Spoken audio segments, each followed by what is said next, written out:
বাদুড়িয়ায় তৃণমূল ছেড়ে ১০০ পরিবার আইএসএফে যোগদান করল। বাদুড়িয়া থেকে আজকের স্বপ্নগর পত্রিকার প্রতিনিধি নূর আলমের রিপোর্ট। এখন শুনুন বিস্তারিত। তথ্যবিন্যাসে আমি সৈয়দ রেজওয়ানুল হবিব আপনাদেরকে সাধুবাদ জানাই আজকের স্বপ্নগর পত্রিকার অনলাইনে থাকার জন্য। বাদুড়িয়া ব্লকে রঘুনাথপুর গ্রাম পঞ্চায়েতের পশ্চিম নাটুরিয়ার ১৩৪ নম্বর বুথে এক কর্মীসভা থেকে তৃণমূল সহ অন্যান্য রাজনৈতিক দল থেকে ১০০ পরিবার আইএসএফে যোগদান করল। দেখতে চোখ রাখুন। ইন্ডিয়ান সেকুলার ফ্রন্টের ঝান্ডা ধরলেন এবং আইএসএফে যোগদান করলেন। আজকের পশ্চিম নাটুরিয়াতে আমাদের এই ভাইয়েরা প্রায় ৫০ জনের অধিক, তারা আরো বেশ কিছু ফ্যামিলি, তারা সকলে ইন্ডিয়ান সেকুলার ফ্রন্টের ঝান্ডা ধরলেন এবং আইএসএফে যোগদান করলেন। আমরা আজকের ফুরফুরা নওশাদ সিদ্দিকীর নীতি আদর্শ দেখে আমরা আইএসএফে ১০০ জনের মতন জয়েন করেছি এবং আমরা যে সরকার আছে আমরা তাকে ভোট দিয়ে গদিতে বসকিছি, তার নীতি আদর্শ দেখে আমরা আইএসএফে জয়েন করেছি।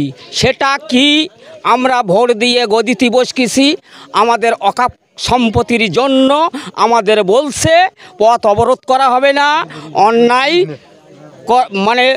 অন্যায় আন্দোলন করা যাবে না, যদি করো তাহলে তোমরা সবাই দিল্লিতে যাও।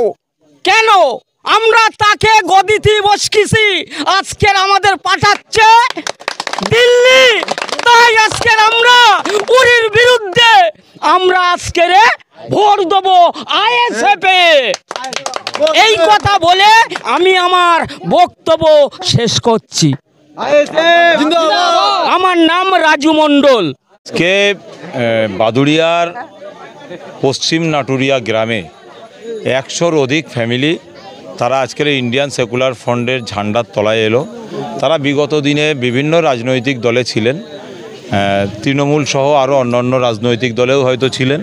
তারা সব কিছুকে ছেড়ে দিয়ে পীরজাদা নওশাদ সিদ্দিকী সাহেবের যে লড়াই, যে সংগ্রাম, যে আন্দোলন, তিনি যে মানুষের স্বার্থে কথা বলছেন, দেশের স্বার্থে কথা বলছেন, সেগুলো তারা দেখেছে, বুঝেছে। নওশাদ সিদ্দিকীকে ভালোবেসে এবং আইএসএফের সংগঠনকে ভালোবেসে তারা আজকের দিনে আইএসএফে জয়েন করলেন, অন্যায়ের বিরুদ্ধে প্রতিবাদ করার জন্য, লড়াই করার জন্য, সংগ্রাম করার জন্য।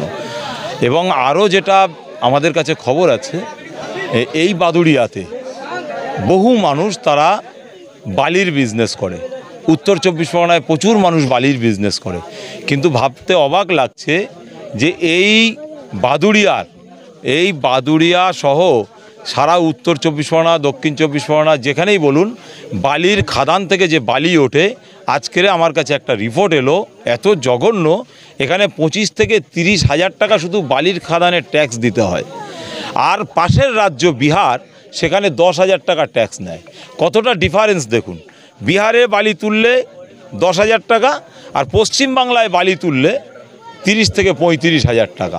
তাহলে এই বাংলার মানুষ একটা বাড়ি বানাবে, এই বাংলার মানুষ একটা ঘর বানাবে, নিজের থাকার জন্য ইট, বালি, সিমেন্ট যে কিনবে, বালির দামটা কোথায় যেয়ে দাঁড়িয়ে যাবে? আমি বাংলার জনগণকে বলবো, বাংলার মানুষকে বলবো, এই ধরনের কালোবাজারির হাত থেকে বাংলাকে বাঁচাতে হবে এবং শিক্ষা, স্বাস্থ্য, কর্মসংস্থানকে বাঁচাতে হবে। পীরজাদা নওশাদ সিদ্দিকী আপনার হয়ে লড়াই সংগ্রাম করছেন, গরিব মানুষের হয়ে লড়াই সংগ্রাম করছেন। আগামী দিন এই নাটুরিয়ার মতো সারা বাদুড়িয়া, উত্তর ২৪ পরগনা, দক্ষিণ ২৪ পরগনা, হাওড়া, হুগলি, বর্ধমান, মেদিনীপুর, শুভ বুদ্ধিসম্পন্ন মানুষ, সারা রাজ্যবাসীকে বলবো, নওশাদ সিদ্দিকীর হাতকে মজবুত করুন, নওশাদ সিদ্দিকীর লড়াই সংগ্রামকে মজবুত করুন, আপনি আপনার অধিকার বুঝে নিন।